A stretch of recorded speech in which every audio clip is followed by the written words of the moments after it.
तो solution chapter आप लोग क्लास में करवाया जा रहा था। तो सॉल्यूशन क्या है इसके बारे में आपको बताया गया था। सॉल्यूशन एक होमोजीनियस मिक्सचर होता है दो या दो से अधिक कंपोनेंट्स के, और कंपोनेंट्स के बेसिस पे ही सॉल्यूशन को अलग अलग टाइप्स में बांट दिया गया था। हमने बताया था कि जब कंपोनेंट्स दो होंगे तो उस सॉल्यूशन को बाइनरी सॉल्यूशन कहा जाएगा।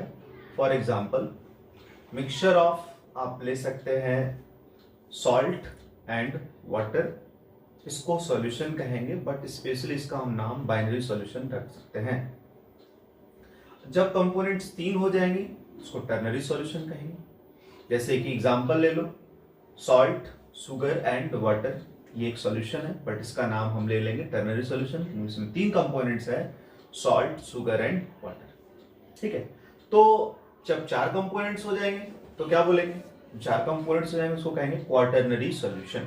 बट पूरे चैप्टर में आपको एक ही तरह के सॉल्यूशन के बारे में पढ़ना है, और वो है बाइनरी सॉल्यूशन। बाइनरी सॉल्यूशन जब भी पढ़ते हैं तो उसमें दो कंपोनेंट्स होंगे, दोनों कंपोनेंट्स का अलग अलग नाम रख दिया गया है। एक को सॉल्यूट कहा जाएगा और एक को सॉल्वेंट कहा जाएगा।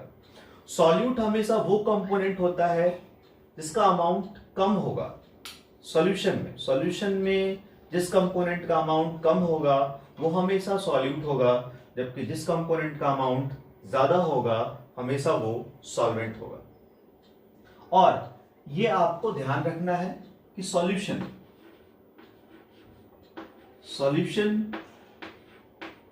is equal to always solute plus solvent।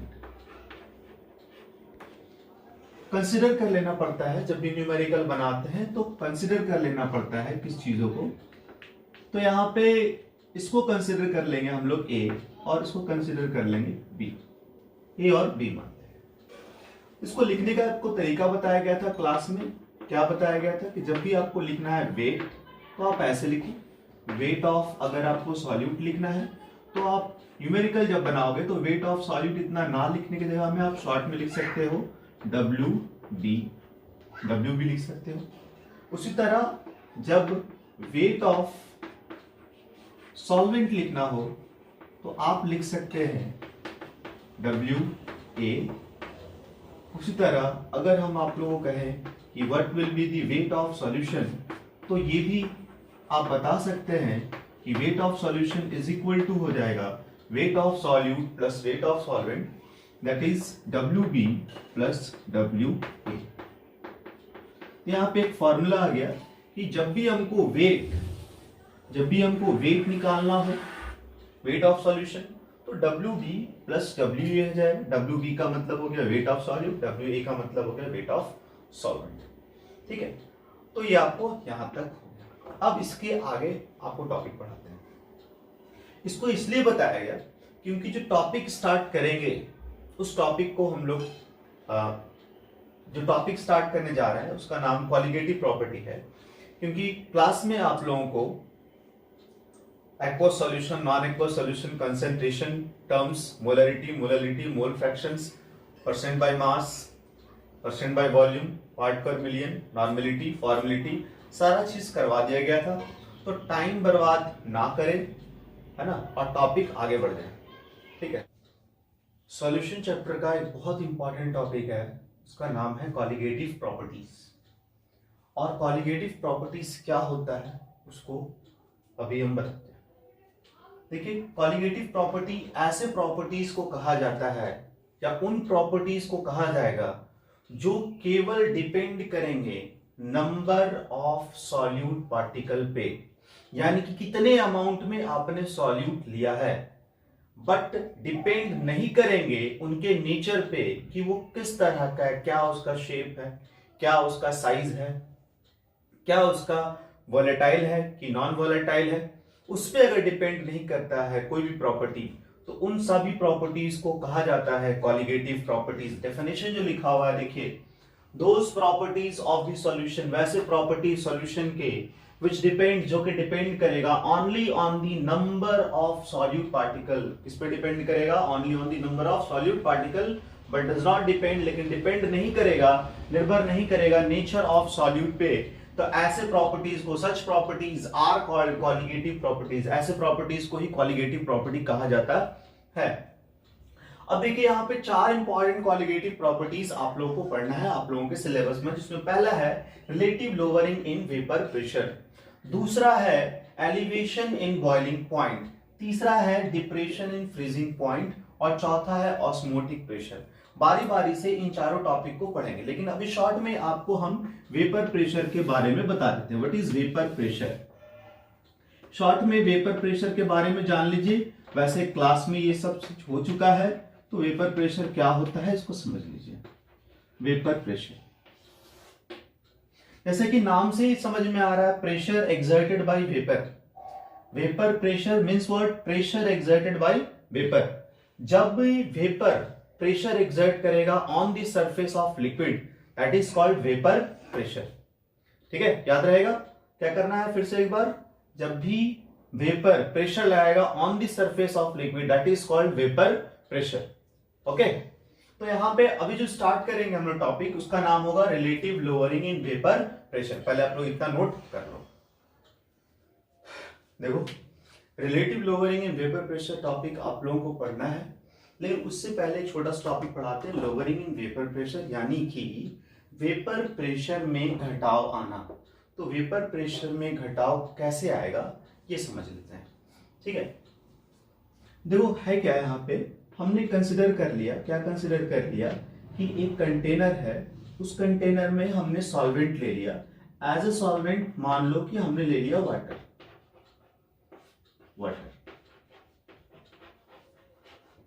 Water हमने एज ए सॉल्वेंट ले लिया, और इसमें कुछ मॉलिक्यूलों को हम दिखा रहे हैं, ये जितने भी डॉट हैं सारे मॉलिक्यूल्स ऑफ वाटर हैं, और इस कंटेनर को हमने क्लोज कर दिया। उसके बाद एक सर्टेन टेम्परेचर देते हैं यहाँ पे। जब टेम्परेचर देंगे तो वाटर के सारे मॉलिक्यूल वेपर में कन्वर्ट होना स्टार्ट होंगे, मतलब हर एक मॉलिक्यूल वेपर में कन्वर्ट होगा। हर एक molecule, each and every molecule will get converted into vapour. After that उसके बाद क्या होगा, जब वेपर बहुत ज्यादा बन जाएगा तो ये सारे के सारे वेपर प्रेशर लगाना स्टार्ट करेंगे on the surface of liquid, that is called vapour pressure. But यहां जो वेपर प्रेशर है हम उसको कहेंगे vapour pressure of pure solvent. उसको हम कंसीडर कर लेते हैं, vapour pressure of pure solvent को हमने कंसीडर कर लिया। Vapour pressure of pure solvent को हमने मान लिया कि ये वैल्यू है 10 बार का, 10 बार वैल्यू। ठीक है, अब सेम चीज कर रहे हैं, लेकिन अब एक न्यू कंटेनर लेते हैं, सेम साइज का, सेम शेप का, लेकिन उस कंटेनर में सॉल्वेंट तो हम ऐड की ही। पहले तो हम लोग वाटर एज ए सॉल्वेंट ले चुके थे, लेकिन इस सॉल्वेंट में बाहर से ऐड कर देते हैं अब नॉन वॉलाटाइल सॉल्यूट। याद रखिए, नॉन वॉलाटाइल सॉल्यूट ऐड करना है, नॉन वॉलाटाइल सॉल्यूट। अब सवाल यहां पे ये है कि नॉन वॉलाटाइल क्या होता है? वैसे सब्सटेंस जिनका वेपर नहीं बनेगा उनको कहते हैं क्या? Non volatile. ठीक है, तो नॉन वॉलाटाइल सॉल्यूट को ऐड कर रहे हैं, उसके बाद कंटेनर को हम क्लोज कर देते हैं।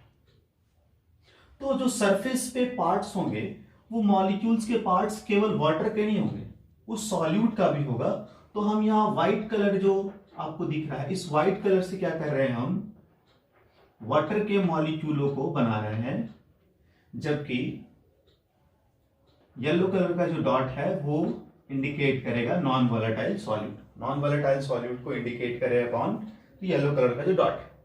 अब क्या है, जब आप इसको सर्टेन टेम्परेचर देंगे, टेम्परेचर आपने दिया, जितना टेम्परेचर यहाँ पे देना था उतना ही टेम्परेचर आपने यहाँ पे दिया, तो क्या होगा कि वाटर के मॉलिक्यूल जो है वो वेपर में कन्वर्ट होना स्टार्ट हो जाएंगे। ये कन्वर्ट हो जाएगा वेपर में, ये वेपर में कन्वर्ट हो जाएगा, ये वेपर में कन्वर्ट हो जाएगा, ये भी वेपर में कन्वर्ट हो जाएगा। लेकिन यहां पे जो ये मॉलिक्यूल है, ये मॉलिक्यूल्स जो है वो वेपर में कन्वर्ट नहीं होंगे, because they are non volatile. ये मॉलिक्यूल्स वेपर में कन्वर्ट नहीं होंगे। अब क्या है कि पहले सारे के सारे मॉलिक्यूल वेपर में कन्वर्ट हो रहे थे, बट अब सारे के सारे मॉलिक्यूल वेपर में कन्वर्ट नहीं हो रहे हैं, क्योंकि सरफेस पे कुछ पोर्शन ऑक्यूपाई कर लिया गया है किनके द्वारा, नॉन वोलेटाइल सॉल्यूट्स के द्वारा। ठीक है, तो इसके कारण इसके वेपर प्रेशर में क्या आ जाएगा, डिक्रीज आ जाएगा, यानी कि घट जाएगा।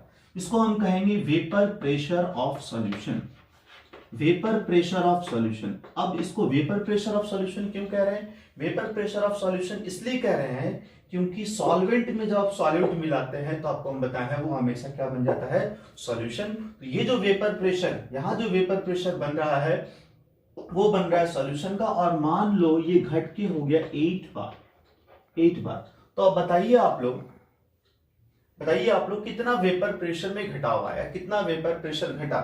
तो सबसे पहला कितना वेपर प्रेशर घटा भाई, 10 में से 8 घटा लिए तो कितना आया, 2 बार, 2 बार प्रेशर क्या हो गया, घट गया। अब क्यों घटा, due to the addition of non volatile solute.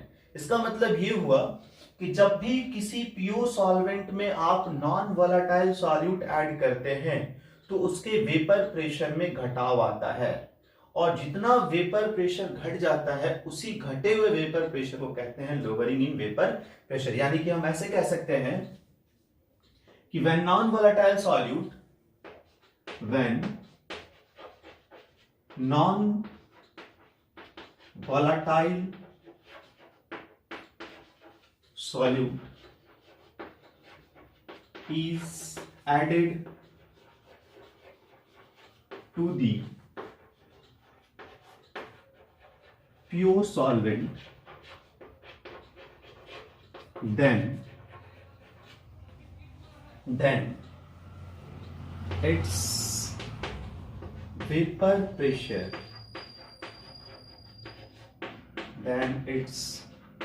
vapor pressure decreases, comma, this decrease in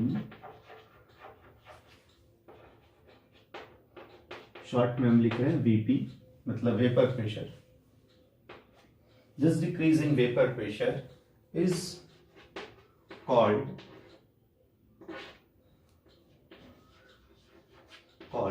lowering in vapor pressure.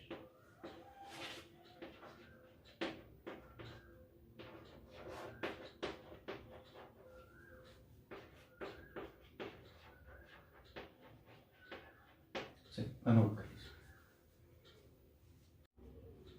चलिए देखिए इसके बाद क्या है, इसके बाद एक मैथमेटिकल एक्सप्रेशन छोटा सा बनाते हैं लोअरिंग इन वेपर प्रेशर के लिए। तो हमने मान लिया, लेट कर लिया, क्या लेट कर लिया भाई, तो लेट कर लिया हमने कि P not A be the vapour pressure of pure solvent, P not A be the vapour pressure of pure solvent, and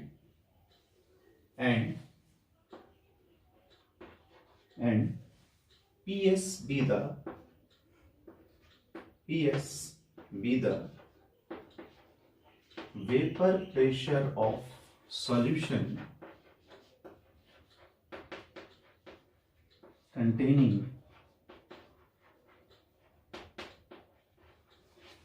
non-volatile solute.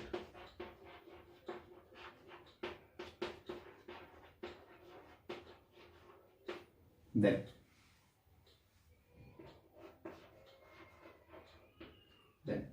हमने क्या मान लिया, आपको बताया थोड़ा देर पहले आपको बताया कि वेपर प्रेशर जो था आपको बताया गया था, vapour pressure of pure solvent जो वैल्यू आया था वो आया था 10 बार, और जो वेपर प्रेशर ऑफ सॉल्यूशन जो आया था, वेपर प्रेशर ऑफ सॉल्यूशन वो आया था 8 बार, हमने कंसिडर कर लिया। तो vapour pressure of pure solvent को हमने अब कंसिडर किया है क्या, P not a, and vapour pressure of solution को हमने कंसिडर किया है PS। तो कैसे कैलकुलेट करेंगे लोअरिंग इन वेपर प्रेशर, तो थोड़ा देर पहले आपको बताया गया था lowering in vapour pressure calculate करेंगे कैसे, तो vapour pressure of pure solvent minus vapour pressure of solution.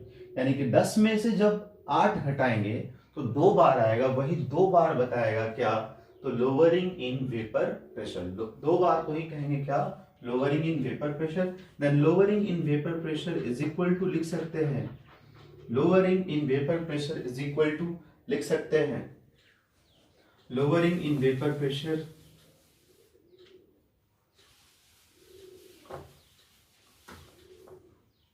then lowering in vapor pressure, then lowering in vapor pressure is equal to क्या होगा, तो 10 माइनस 8, 10 किसको कंसिडर किया गया है, 10 कंसिडर किया गया है vapour pressure of pure solvent, vapour pressure of pure solvent में से जब आप माइनस करेंगे vapour pressure of solution, vapour pressure of solution, तो आ जाएगा क्या, लोअरिंग इन वेपर प्रेशर। क्या आ जाएगा, लोअरिंग इन वेपर प्रेशर। तो यहाँ पे हमने इसको माना था, क्या माना था भाई, तो P नॉट A और वेपर प्रेशर ऑफ सॉल्यूशन को माना PS। तो यहाँ पे लोअरिंग इन वेपर प्रेशर का एक एक्सप्रेशन आ गया, lowering in vapour pressure is equal to क्या आया, P not A minus PS।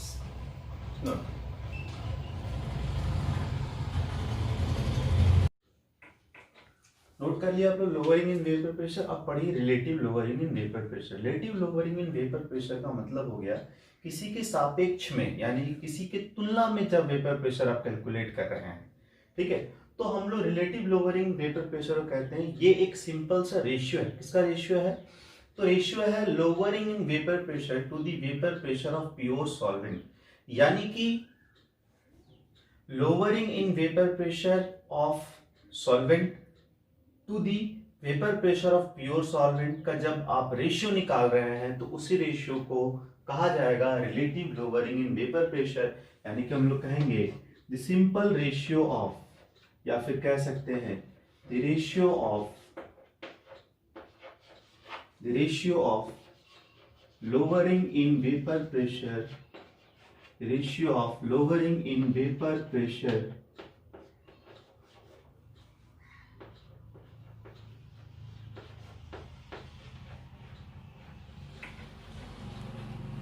to the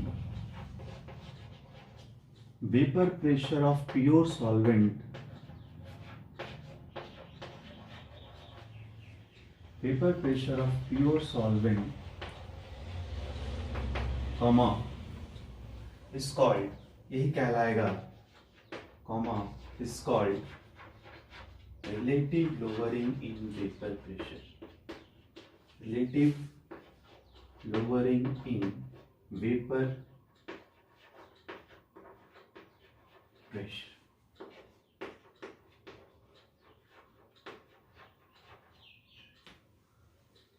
that is आप इसको ऐसे लिख सकते हैं, क्या लिख सकते हैं कि RLVP, शॉर्ट में इसको हम लोग पढ़ लेते हैं RLVP, यानी कि relative lowering in vapour pressure is equal to, ratio के फॉर्म में लिखना है तो हम लिखेंगे ऐसे, lowering in vapor pressure, lowering in vapor pressure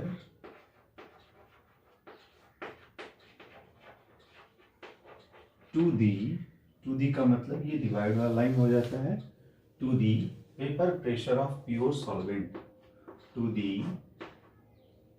short में लिख सकते हैं वेपर प्रेशर को VP, vapour pressure of pure solvent. थोड़ी देर पहले आप लोगों ने लिखा, क्या लिखा कि लोअरिंग इन वेपर प्रेशर को आपने लिखा था P not A minus PS, और vapour pressure of pure solvent को हम लिख पाए थे P नॉट A। ये हो गया RLVP का expression, this is called RLVP। अब RLVP का एक छोटा सा और लॉ है, वो लॉ क्या है उसको समझिए। लॉ ये कहता है कि relative lowering of vapour pressure, ये है स्टेटमेंट, कि the relative lowering in vapor pressure, the relative lowering in vapor pressure of solution containing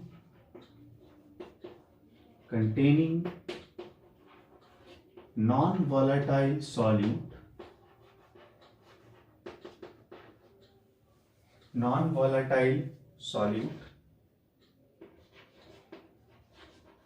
is equal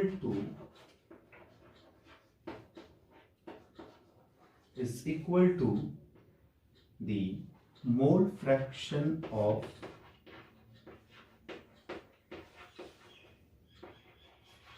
solute। मतलब ये कहता है कि जो लोअरिंग आएगा वेपर प्रेशर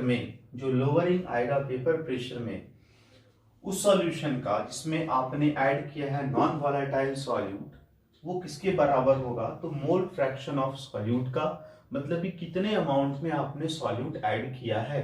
दैट इज हम आपको ऐसे लिख सकते हैं, आप ऐसे लिख सकते हैं RLVP is equal to, mole fraction को x लिखते हैं और सॉल्यूट के लिए b लिखते हैं। That is RLVP is equal to chi b। इसको आप ऐसे भी लिख सकते हैं, क्या लिख सकते हैं?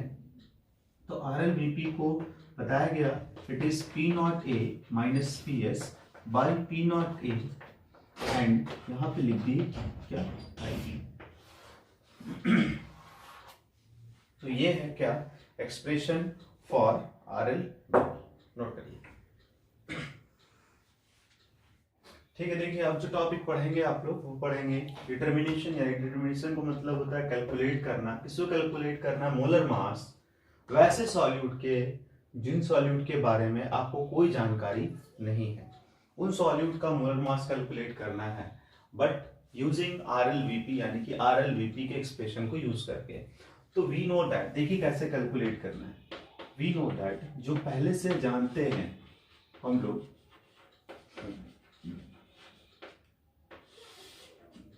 क्या जानते हैं कि RLVP इज इक्वल टू होता है काई बी।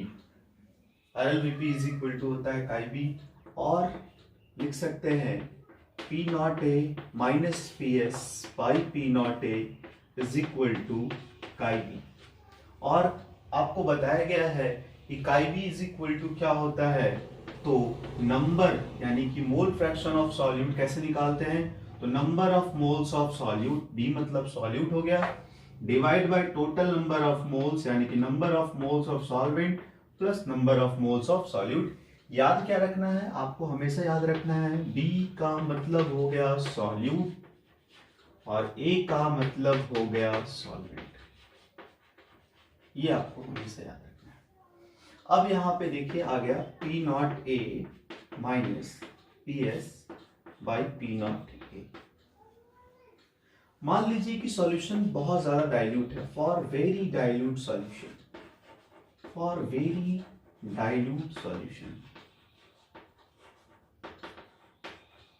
तो बहुत ज्यादा डाइल्यूट सॉल्यूशन के लिए क्या होगा? For very dilute solution. Dilute solution होता क्या है? डाइल्यूट सॉल्यूशन का मतलब होता है एक ऐसा सॉल्यूशन जिसमें सॉल्यूट का अमाउंट बहुत कम हो, किससे कंपैरिजन में? अमाउंट ऑफ सॉल्वेंट के कंपैरिजन में। ये कुछ ऐसे ही है कि मान लो आपने 1 लीटर पानी लिया है और उसमें आपने ऐड कर दिया क्या? 2 ग्राम चीनी, तो उसको कहेंगे क्या? उसको कहेंगे डाइल्यूट सॉल्यूशन। और वेरी डाइल्यूट सॉल्यूशन का मतलब बहुत कम सॉल्यूट जब आप ऐड करते हैं किसी सॉल्वेंट में तो कहते हैं क्या उसको? Very dilute solution. बहुत ज्यादा अगर डाइल्यूट है तो क्या होगा कि NB का वैल्यू बहुत बहुत बहुत कम होगा किसके कंपैरिजन में? Na के कंपैरिजन में। यानी कि NB का वैल्यू बहुत कम है किसके तुलना में? Na की तुलना में। तो यहाँ पे हम लोग इसीलिए देयरफॉर ऐसा लिख सकते हैं कि Na plus NB is approximately equal to Na। क्यों भाई? क्योंकि NB का वैल्यू लगभग क्या है? बहुत कम है किसकी तुलना में? Na की तुलना। ये कुछ ऐसा है कि मान लो आपके पास 100 रुपीज है एक पैकेट में और एक पैकेट में 1 रुपीज है, और आपसे हम पूछे लगभग आपके पास कितना पैसा, तो आप बोलेंगे मेरे पास लगभग कितना है 100। ये कुछ वैसे ही है कि ये मानो Na है और ये मानो Nb है, तो लगभग आपके पास कितना पैसा हुआ N, लगभग कितना हुआ आपके पास Na। ठीक है, तो ये आपको हम केवल बताएं समझाने के लिए। देखिए यहाँ पे हमने क्या समझ लिया यहाँ पे कि वेरी डाइल्यूट सॉल्यूशन के लिए Nb का वैल्यू बहुत कम होता है किसके तुलना में, Na की तुलना में, इसलिए Na प्लस Nb का लगभग वैल्यू Na के बराबर है। अब इस चीज को यहाँ पे हम पुट करेंगे तो क्या मिलेगा, यहाँ मिलेगा P not A minus PS by P not A is equal to NB by Na। NB by क्या मिल जाएगा Na। आगे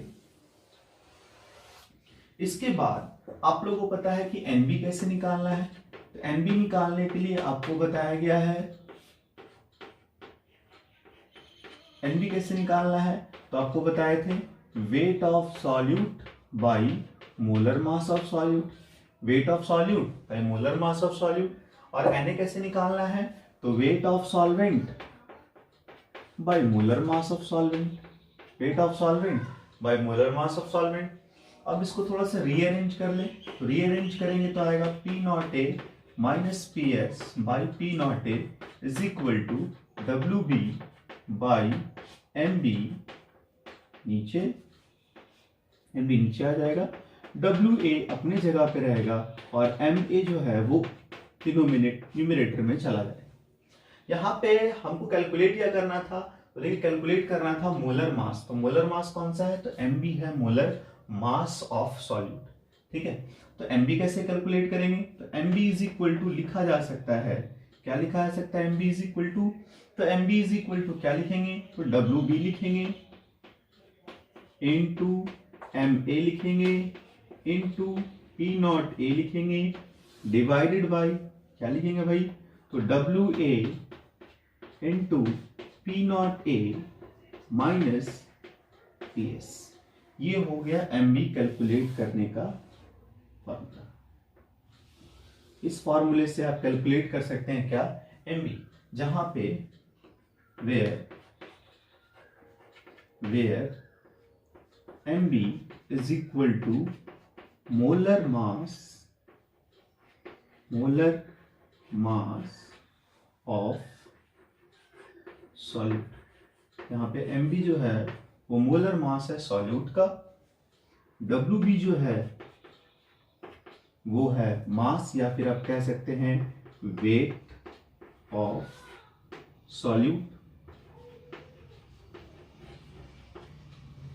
यहाँ पे जो WA है वो है वेट ऑफ सॉल्वेंट, और जो MA है वो है molar mass of solvent, molar mass of solvent. P not A क्या है, तो P नॉट A जो होगा वो हो जाएगा vapour pressure of pure solvent, vapour pressure of pure solvent, और PS जो है वो हो जाएगा वेपर प्रेशर ऑफ सॉल्यूशन, तो हो जाएगा वेपर प्रेशर ऑफ सॉल्यूशन।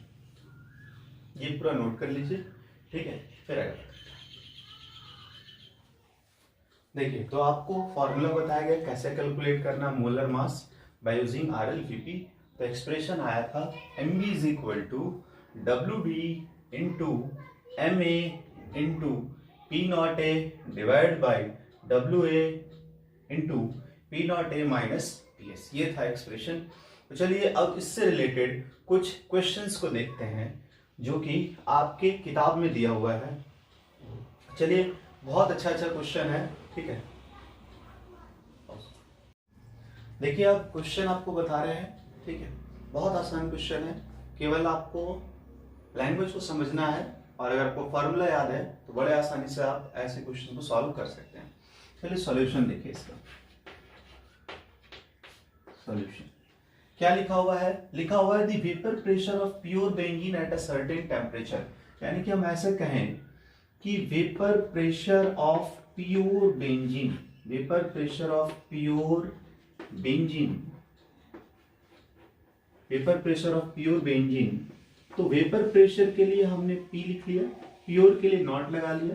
तो P नॉट का वैल्यू कितना दिया हुआ है? 0.85 बार।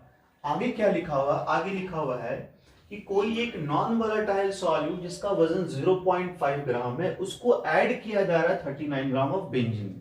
मतलब आपके पास एक सॉल्यूट है जिसके बारे में आपको इंफॉर्मेशन नहीं है, लेकिन इसको डिसॉल्व किया जा रहा है, घुलाया जा रहा है किसमें? बेंजीन में। तो जिसको डिसॉल्व किया जाता है उसको सॉल्यूट कहते हैं, जिसमें डिसॉल्व किया जाता है उसको कहते हैं solvent. As a solvent benzene है और बेंजीन को A कंसिडर कर लिया गया और सॉल्यूट को B कंसिडर कर लिया गया।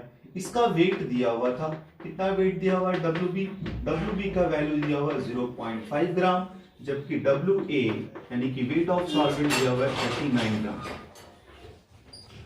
39 ग्राम। इसका मोलर मास कैलकुलेट नहीं कर सकते हैं क्योंकि फॉर्मूला नहीं पता है, जबकि इसका मोलर मास कैलकुलेट कर सकते हैं क्योंकि बेंजीन का मॉलिक्यूलर फॉर्मूला आप सब लोगों को पता है और वो होता है C6H6। कैसे कैलकुलेट करना है? तो 6 × 12, क्योंकि एक कार्बन का वजन हो जाएगा 12 और एक 6 हाइड्रोजन है, एक हाइड्रोजन का होता है 1, तो 12 6 72 प्लस 6 इज इक्वल टू 78, यानी कि यहाँ पे वैल्यू आ गया Ma का 78 ग्राम पर मोल। अब आगे पढ़ते हैं कि जब ऐसा किया गया तो उसके बाद लिखा हुआ है कि then the vapour pressure of solution, vapour pressure of solution ये भी दिया हुआ है, vapour pressure of solution, vapour pressure of solution यानी कि PS का वैल्यू दिया हुआ है, कितना दिया हुआ है? 0.845 बार। अब देखो बेंजीन को A कंसीडर किए थे इसलिए यहाँ पे A लगा लिया, यानी कि P नॉट A का वैल्यू है, PS का वैल्यू है, WB का वैल्यू है, MA का वैल्यू है, WA का वैल्यू है, केवल आपको MB निकालना है। तो इसके लिए एक फॉर्मूला लगाएंगे जो थोड़ा देर पहले आपको पढ़ाया गया। वी नो दैट क्या फॉर्मूला पढ़ाया गया? आपको बताया गया P not A minus PS by P not A is equal to WB into WA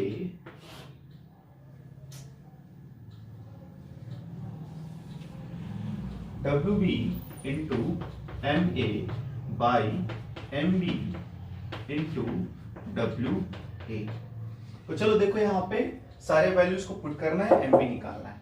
P not A का वैल्यू है 0.850, इसका वैल्यू है 0.845 और इसका वैल्यू है 0.850। WB का वैल्यू है 0.5 और MA का वैल्यू है कितना? 78। उसके बाद MB का वैल्यू नहीं पता है और WA का वैल्यू कितना है? 39। तो थोड़ा सा कैलकुलेशन कर लें, 39 ये 2 बार में चला जाएगा। चलिए उसके बाद आगे देख लेते हैं वहां पे।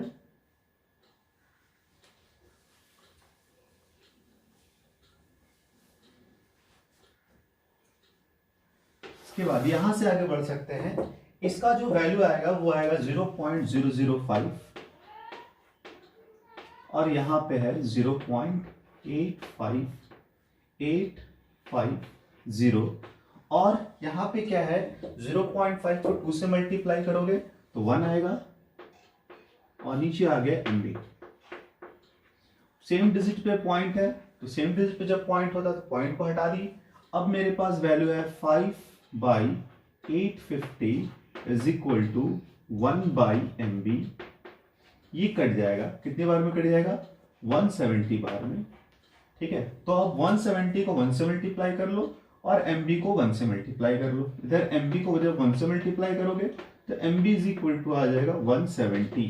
केवल 170 लिखने से नहीं चलेगा, यहाँ पे ग्राम पर मोल भी लिखना पड़ेगा। तो इस तरीके से कैलकुलेट कर लिया जाएगा क्या, molar mass of a non solute. Therefore हम लोग लिख सकते हैं, क्या लिखेंगे, देयरफॉर मोलर मास ऑफ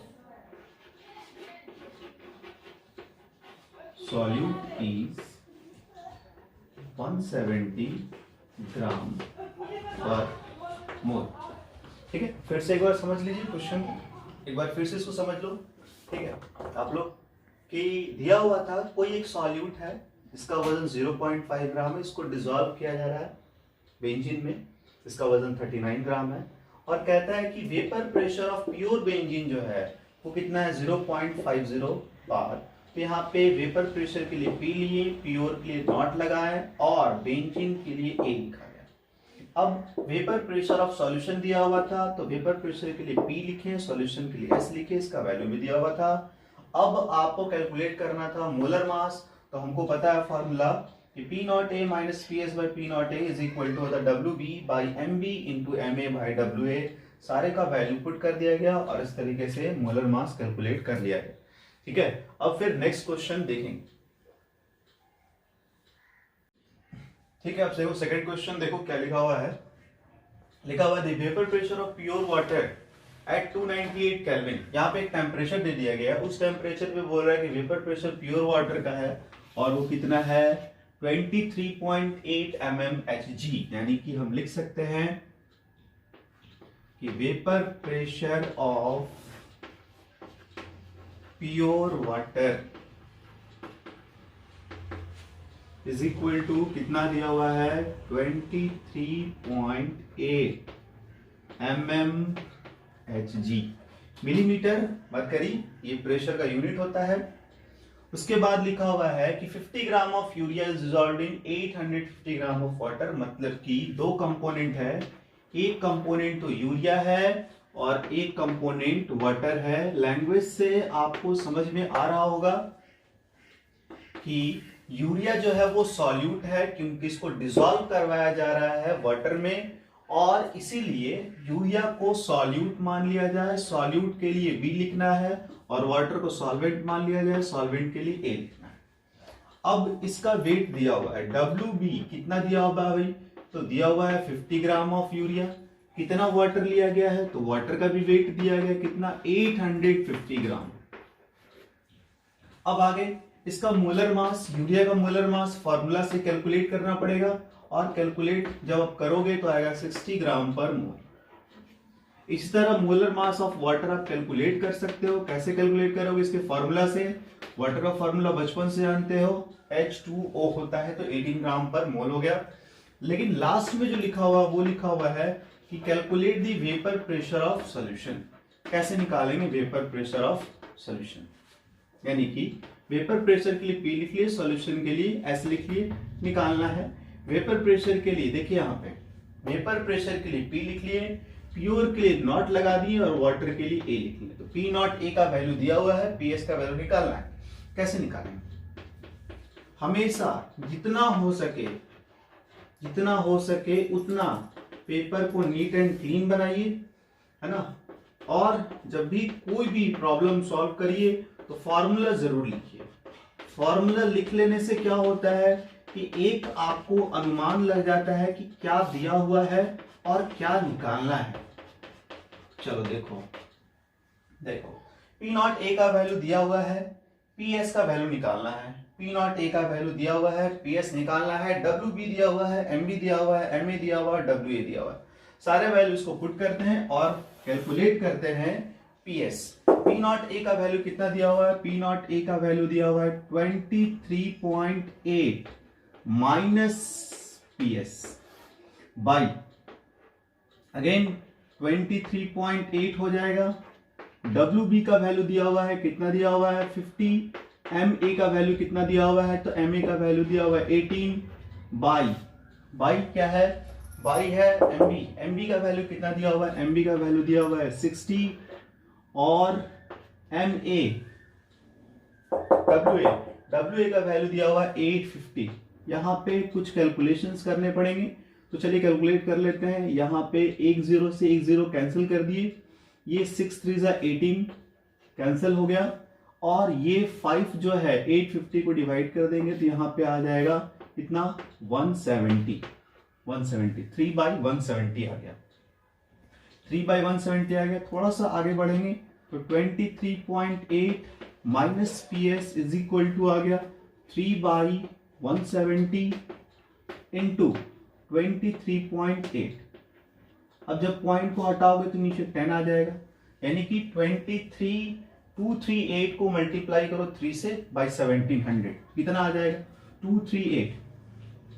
तो यहाँ पे आ जाएगा 8 3 24 कैरी 2 3 3 9 और 2 11 कैरी 1 3 6 और 1 7 7 1 4 आ गया और नीचे आ गया 1700 आ गया। अब इसको डिवाइड कर सकते हैं आप, डिवाइड करके एक सर्टेन वैल्यू आ जाएगा। ठीक है, तो जब आप 714 को 1700 से डिवाइड देते हैं तो वैल्यू आता है 0.42 और यहाँ पे पहले से था 23.8 माइनस PS। अब बड़ा आसान हो गया क्या निकालना, vapour pressure of solution. So PS will be equal to, कैसे निकाल लेंगे, तो 23.8 माइनस 0.42 इज इक्वल टू आ जाएगा PS। और PS का वैल्यू जब आप माइनस करेंगे तो माइनस करके वैल्यू जो आएगा, यहाँ पे माइनस कैसे करेंगे, 23.8 माइनस 0.42 अपने मन से 0 दे दीजिए, 10 में से यानी 0 में से 2 चला जाएगा तो 8 बचेगा। यहाँ पे आ गया 10 में से 2 चला जाएगा तो 8 बचेगा। ठीक है, और यहाँ पे आ गया 7 में से 4 जाएगा तो 3 बचेगा। और यहाँ पे कितना हो जाएगा, 3 का 3 तो पहले से है, तो 23.38 को अप्रॉक्स क्या लिख सकते हैं हम लोग, तो 23.4, 38 को राउंड ऑफ करके 4 लिखा सकता है, यानी कि ये वैल्यू आ गया, किसका वैल्यू आ गया, वेपर प्रेशर ऑफ सॉल्यूशन। तो यहाँ पे लिख सकते हैं देयरफॉर, यहाँ पे क्या लिख देंगे यहाँ पे therefore the vapour pressure of solution is कितना आ रहा है, 23.4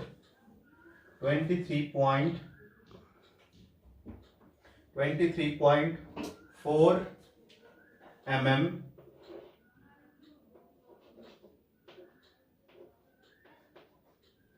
23.4 Hg मतलब मिलीमीटर ऑफ मरकरी। फिर से एक बार समझ लीजिए इस चीज को, प्रॉब्लम बहुत आसान था, सारा चीज दिया हुआ था। क्या दिया हुआ था कि वेपर प्रेशर प्योर वाटर का है 23.8 mm Hg और वेपर प्रेशर ऑफ सॉल्यूशन आपको निकालना था। उसमें यूरिया था, यूरिया एज ए सॉल्यूट, उसको डिसॉल्व किया जा रहा था वाटर में। वाटर का एक अमाउंट दिया हुआ था 850 ग्राम, यूरिया का भी अमाउंट दिया हुआ था 50 ग्राम। इसका मोलर मास कैलकुलेट किया गया, इसका भी मोलर मास कैलकुलेट किया गया। और जब आपको वेपर प्रेशर ऑफ सॉल्यूशन निकालना है तो इसके लिए एक ही फॉर्मूला अप्लाई करो, P0A minus PS by P0A is equal to WB by MB into MA by WA। और यहाँ पे सारे वैल्यूज को पुट करने के बाद PS का वैल्यू आ जाएगा और यहाँ से PS का वैल्यू निकाल भी लिया गया। ठीक है, इतना नोट कर लो। इतना नोट करने के बाद अब जो है कुछ क्वेश्चंस एज ए होमवर्क ले लो और उसको घर में प्रैक्टिस करो। ठीक है, 2 क्वेश्चंस दिए हुए हैं, इन दोनों क्वेश्चंस को आप लोग घर पे सॉल्व करें। ठीक है, और आंसर यहाँ पे दे दिया गया है। जो क्वेश्चन ना समझ में आएगा, ठीक है, वो नेक्स्ट क्लास में आपको हम बताएंगे कैसे सॉल्व करना है। आज के लिए इतना ही, और नेक्स्ट क्लास में इससे नेक्स्ट वाला टॉपिक पढ़ेंगे, एलिवेशन इन बॉइलिंग पॉइंट। आज के लिए इतना ही, ठीक है।